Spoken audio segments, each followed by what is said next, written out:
नेपाली काङ्ग्रेसकी सीता गुरुङले नेकपा एमालेका विजय सुब्बालाई हराएको तेह्रथुम 1 हो। आज हामी कोशी प्रदेशको तेह्रथुम 1 का बारेमा कुरा गर्न गइरहेका छौँ। 2 नगरपालिका र 4 गाउँपालिका रहेको यस तेह्रथुममा कुल 73,137 मतदाता रहेका छन्।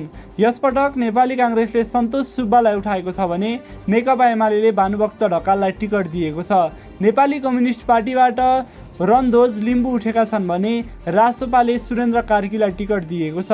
राप्रपाबाट होमभक्त लिम्बू उठेका छन् भने श्रम संस्कृति पार्टीले सविन्द्र कुमार लिम्बू गरी जम्मा 12 उम्मेद्वार तेह्रथुमबाट उठेका छन्। यहाँको निर्वाचन एकातिर नेपाली काङ्ग्रेसले आफ्नो विरासत जोगाउँदै विकासको नयाँ एजेन्डाका साथ जित दोहोर्याउने दाउमा छ भने अर्कोतिर नेकपा एमाले र अन्य दलका उम्मेद्वारहरू भोट बैंकमा आएको केही फेरबदलको फाइदा उठाउँदै यो किल्ला फर्काएर काठमाडौँ छिर्ने दाउमा छन्।